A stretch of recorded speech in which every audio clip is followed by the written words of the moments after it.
Hey guys, welcome back to our YouTube channel Vakil Karo. आज हम शुरुआत करने वाले एक नए टॉपिक के साथ में और समझेंगे कि preferential right to acquire a property. Yes, किसी प्रॉपर्टी को जब कोई सेल आउट करता है तो यहाँ पर प्राथमिकता यानी कि प्रेफरेंस किसको दिया जाए कि वो उस प्रॉपर्टी को परचेज कर सकता है या फिर अक्वायर कर सकता है। तो चलिए शुरुआत करते हैं इस टॉपिक की और समझते हैं। यहाँ पर एक केस लॉ के थ्रू हम समझेंगे, लेकिन केस लॉ को डिस्कस करने से पहले मैं आपके सामने हर एक टॉपिक के बारे में छोटा सा इंट्रोडक्शन देती हूँ, जिससे आपको केस को समझने में आसानी होती है। इसके साथ ही आप इस टॉपिक की गहराई तक समझ पाते हैं, इस टॉपिक को जो है इजिली अंडरस्टैंड कर पाते हैं। सबसे पहले यहाँ पर थोड़ा सा जो है प्रॉपर्टी के बारे में ब्रीफिंग कर लेते हैं कि जो प्रॉपर्टी होती है वो होती है बेसिकली दो तरीके की। एक होती है एंसेस्टर प्रॉपर्टी, सेकंड होती है सेल्फ अक्वायर्ड प्रॉपर्टी। इसके बारे में मैंने एक डिटेल वीडियो बनाया हुआ है, आप जाकर के उस वीडियो को देख सकते हैं। उस वीडियो की लिंक यहाँ पर नीचे आपको डिस्क्रिप्शन में मिल जाएगी। लेकिन फिर भी हम थोड़ा सा यहाँ पर बेसिक समझ लेते हैं कि एक एंसेस्टर प्रॉपर्टी क्या होती है और एक सेल्फ एक्वायर्ड प्रॉपर्टी क्या होती है। जो एंसेस्टर प्रॉपर्टी होती है उसे हम हिंदी में पैतृक संपत्ति कहते हैं कि यदि कोई प्रॉपर्टी किसी चौथी पीढ़ी को प्राप्त होती है तो वो चौथी पीढ़ी के लिए यहाँ पर पैतृक संपत्ति कहलाती है। मान लो किसी पोते को जो प्रॉपर्टी प्राप्त हुई है वो उसके परदादा से प्राप्त हुई है, यानी कि परदादा से उसके दादा को, दादा से उसके पिता को, पिता से उसको जब वो प्रॉपर्टी प्राप्त होगी तो वो उस व्यक्ति के लिए, उस लड़के के लिए जो यहाँ पर पैतृक संपत्ति कहलाएगी। सेकेंड है सेल्फ अक्वायर्ड प्रॉपर्टी, जिसे हम हिंदी में स्व अर्जित संपत्ति कहते हैं। यदि कोई व्यक्ति अपने कमाई हुई मतलब पैसों से या फिर अपने अर्न करे हुए पैसों से जब कोई प्रॉपर्टी को परचेज करता है तो वो उस व्यक्ति के लिए यहाँ पर सेल्फ अक्वायर्ड प्रॉपर्टी कहलाती है। सेल्फ अक्वायर्ड प्रॉपर्टी में उस व्यक्ति का, जिस व्यक्ति ने उसे परचेज किया है, यहाँ पर उसका इंडिविजुअल राइट होता है, यहाँ पर उसका एब्सोल्यूट राइट होता है। लेकिन एंसेस्टर प्रॉपर्टी में एब्सोल्यूट राइट नहीं होता है। एंसेस्टर प्रॉपर्टी में जो अधिकार उत्पन्न हो जाता है जैसे ही कोई संतान पैदा हो जाती है, पैदा होने के बाद में ही एंसेस्टर प्रॉपर्टी में उसका अधिकार हो जाता है। लेकिन सेल्फ अक्वायर्ड प्रॉपर्टी में ऐसा नहीं होता है। जिसने उस प्रॉपर्टी को अर्जित किया है, जिसने उस प्रॉपर्टी को अपने पैसों के द्वारा उसे खरीदा है, उसका यहाँ पर एब्सोल्यूट राइट होता है कि वो उसे किस व्यक्ति को जो है यहाँ पर उस प्रॉपर्टी को देना चाहता है या फिर नहीं देना चाहता है। तो चलिए शुरुआत करते हैं अब इस केस लॉ की और समझते हैं कि ये एंसेस्ट्रल प्रॉपर्टी के अंतर्गत यहाँ पर जो है हम टॉपिक डिस्कस करना चाहते हैं कि preferential right to acquire property वो क्या है। तो ये जो केस है इसका नाम है बाबूराम वर्सेस संतोष सिंह, 2019 का केस है। इस केस में हुआ ये था कि एक पिता था, पिता की एक एंसेस्ट्रल प्रॉपर्टी थी, उसके दो बच्चे थे। उस एंसेस्ट्रल प्रॉपर्टी में क्या हुआ कि जैसे ही पिता की मृत्यु हुई, पिता की मृत्यु के बाद में वो एंसेस्ट्रल प्रॉपर्टी उन दो बेटों को जो है 50-50 यहाँ पर डिवाइड होकर के मिल चुकी थी। अब एक बेटा था इसका संतोष, सेकंड था नाथूराम। अब नाथूराम ने क्या किया, अपने हिस्से में जो प्रॉपर्टी आई थी उसको बाबूराम को बेच दिया। अब ऑब्वियसली इसके पास में प्रॉपर्टी आ गई है, 50% हिस्सा यहाँ पर ऑलरेडी सब कुछ डिवाइड हो गया। तो क्या यहाँ पर नाथूराम ने कोई गलती करी? देखने में तो यही लग रहा है कि कोई भी गलती नहीं करी, क्योंकि नाथूराम के जो हिस्से में आया था प्रॉपर्टी का हिस्सा, वो उसने अपने हिस्से का जो हिस्सा था वही तो बाबूराम को सेल आउट किया है। तो अब यहाँ पर क्वेश्चन ये अराइज होता है कि जो हमारा हिंदू सक्सेशन एक्ट है उसका सेक्शन 22 क्या कहता है। सेक्शन 22 यही कहता है कि प्रेफरेंशियल राइट दिया जाना चाहिए किसी भी प्रॉपर्टी में, उसके जो भाई बहन होते हैं उनको दिया जाएगा। यानी कि जो प्राथमिकता दी जाएगी जब भी आप किसी प्रॉपर्टी को सेल आउट करोगे तो आप अपने भाई बहनों को पहले यहाँ पर प्राथमिकता दी जाती है। तो अब यहाँ पर हुआ ये कि जो नाथूराम ने अपने हिस्से में जो प्रॉपर्टी आई थी वो बाबूराम को बेच दी। अब संतोष ने जाकर के क्या किया कि ट्रायल कोर्ट में यहाँ पर कंप्लेंट रजिस्टर कर दी कि जो संतोष ने बाबूराम को यहाँ पर प्रॉपर्टी बेची है वो गलत बेची है।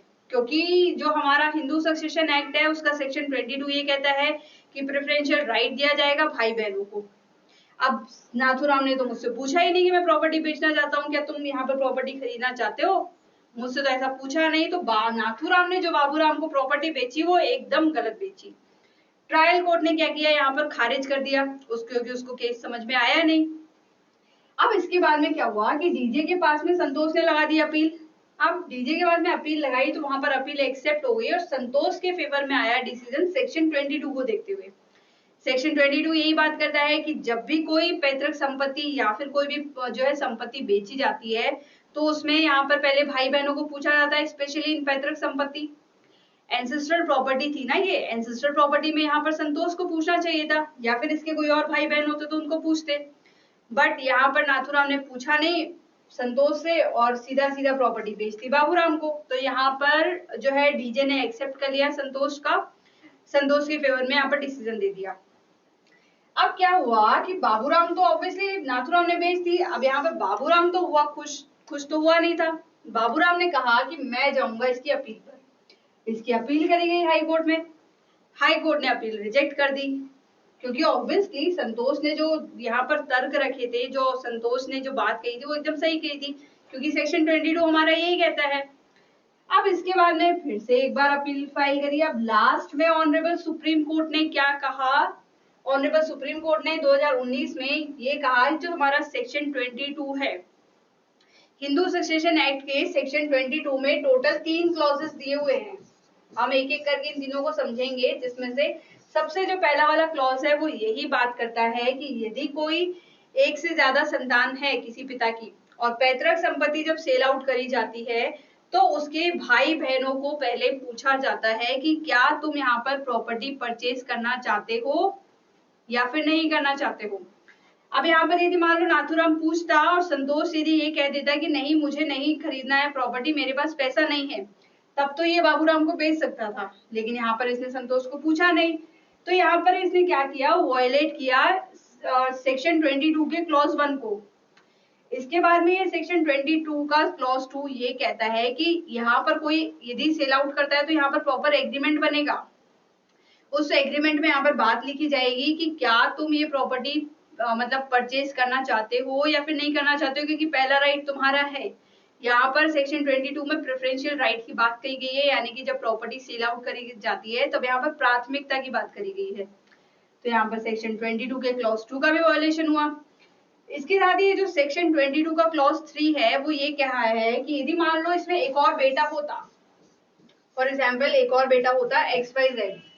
अब यदि नाथूराम संतोष को पूछता और इसको पूछता, अब मान लो दोनों ही यहाँ पर हाँ कर देते कि संतोष भी कह देता कि मैं तो प्रॉपर्टी खरीदूंगा, XYZ भी कह देता कि मुझे भी प्रॉपर्टी खरीदनी है। अब नाथूराम यहाँ पर कैसे डिसाइड करे, तो यहाँ पर ये जो सेक्शन 22 का क्लॉज 3 है वो ये कहता है कि नाथूराम के पास में पूरा पूरा राइट है कि इन दोनों में से जो भी उसको ज्यादा पैसा देगा, जो भी संतोष मान लो उसको यहाँ पर 20 लाख रुपए देता और यहाँ पर XYZ जो है इसका भाई वो उसको 30 लाख रुपए देता, तो ये नाथूराम के पास में एब्सोल्यूट राइट होता है यहाँ पर कि वो XYZ को सेल आउट कर सकता है सेक्शन 22 के क्लॉज 3 के अकॉर्डिंग। ये ऑनरेबल सुप्रीम कोर्ट ने सेक्शन 22 को पूरा अच्छे से यहाँ पर इस केस में एक्सप्लेन करा और यहाँ पर जो है प्रेफरेंशियल राइट बताया संतोष का और संतोष के फेवर में यहाँ पर डिसीजन दिया। इसके साथ ही जो नाथूराम ने बाबूराम को जो प्रॉपर्टी सेल आउट करी थी उसको यहाँ पर जो है उस सेल डीड को यहाँ पर खारिज कर दिया गया और यहाँ पर ये कहा गया कि यहाँ पर संतोष का प्रेफरेंशियल राइट बनता है। संतोष यहाँ पर यदि खरीदना चाहता है तो वो पहली जो है यहाँ पर इसे प्राथमिकता दी जाएगी और जो नाथूराम की जो प्रॉपर्टी है वो संतोष के पास जाएगी, संतोष उसे खरीदेगा।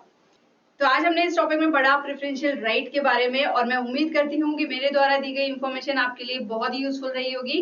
और आप प्लीज लाइक करें, शेयर करें, साथ ही साथ सब्सक्राइब करें हमारे यूट्यूब चैनल वकील घरों को। तो मिलते हैं अगली वीडियो में, तब तक के लिए थैंक यू।